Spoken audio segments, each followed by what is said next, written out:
Alright, we've currently got the pi over 2 filter in there, and we are taking data as we vary the filter in 15-degree increments and then move the polarizer here until we obtain extinction once again.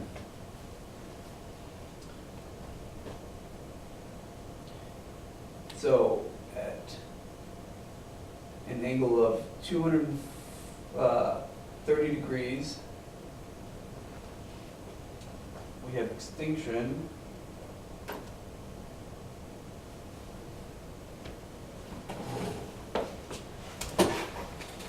there at 227. What is the measurement for 240?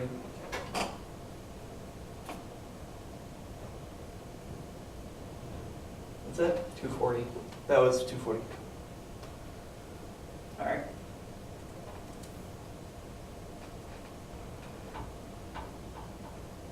Now at 255,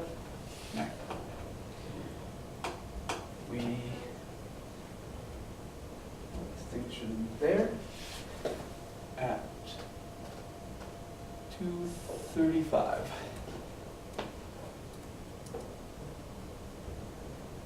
Want to get another reading at 240? Sure. Okay, back to 240.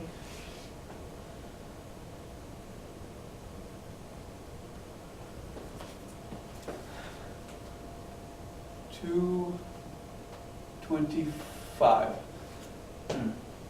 Is that not matching up? Nope. Because you're going from 176 to 227. You're reading the wrong side of it. Oh, my bad.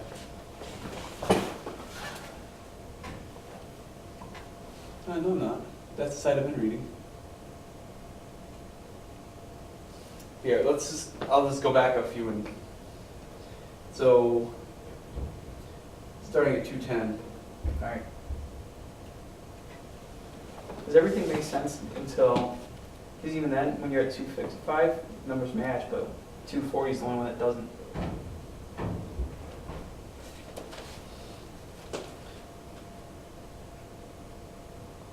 145 at 210.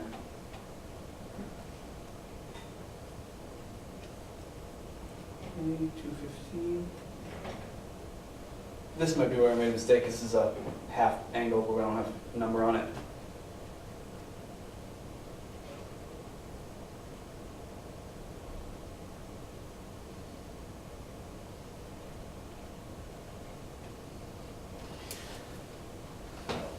Oh yeah, I read the wrong side of this one, I think. 170.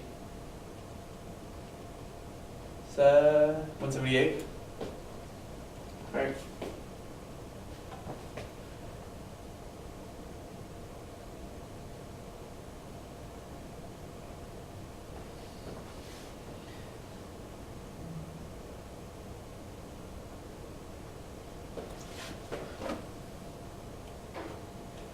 Uh, 201. There we go. Okay. Yeah, I don't know. Maybe I was reading the wrong side. That's weird. Maybe I had to set the wrong thing. Because now when it gets to that part, it flips over. So maybe that's what happened. Tiger Woods is in my back email. No.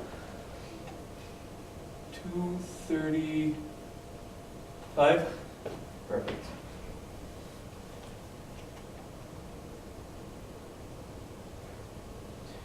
Okay, we're at 270, and the angle is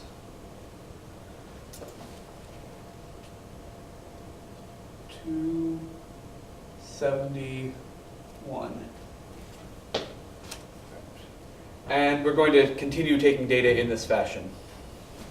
In this lab, part 2, in lab 6, we're taking the quarter wavelength, which is Q, and the analyzer, A. That's what I'm going to refer to them, Q and A. So in this part of the lab, we're going to start at 0 with Q, and 0 for A. And we're going to look at the oscilloscope and read the amplitude of it.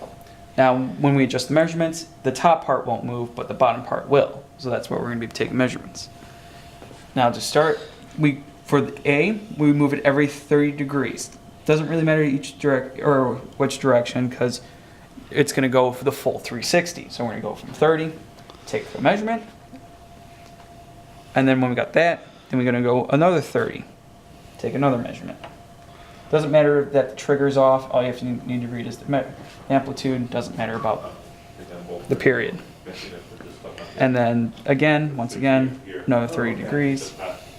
Reading the measurement, and you're gonna do that for the full rotation. Now, when you get back to 0, you're gonna rotate this 15 degrees and do the whole same thing again, moving every 30.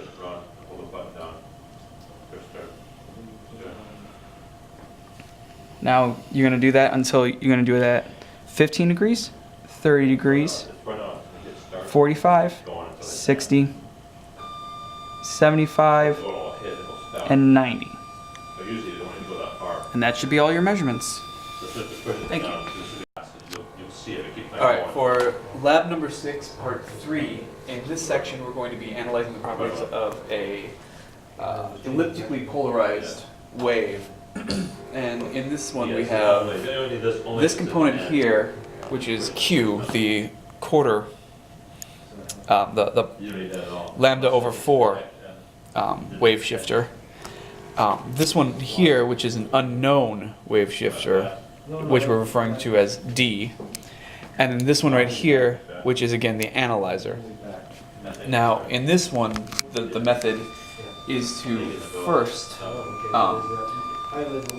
rotate these all so that the signal is minimized, so that there is no light getting through. And then what we do is we move D by 30 degrees. And then, as you can see, there is now light going through. Then we minimize the analyzer as much as we can, which, as you can see, is not completely minimized. There's still some amplitude going on here. And then we correct for that with Q. And now we're at 0 again. And then we record all of these measurements. And then the next step is, of course, to, once again, shift this by 30 degrees, minimize, this one actually stops you. You can change the mode. which here it seems like we've gotten very close to minimum. And then minimize with that one more time. And again, record all measurements. And repeating that from 0 to 90 to 0 for the D. And that is the entirety of Just never actually the get procedures. close to the end. Thank you.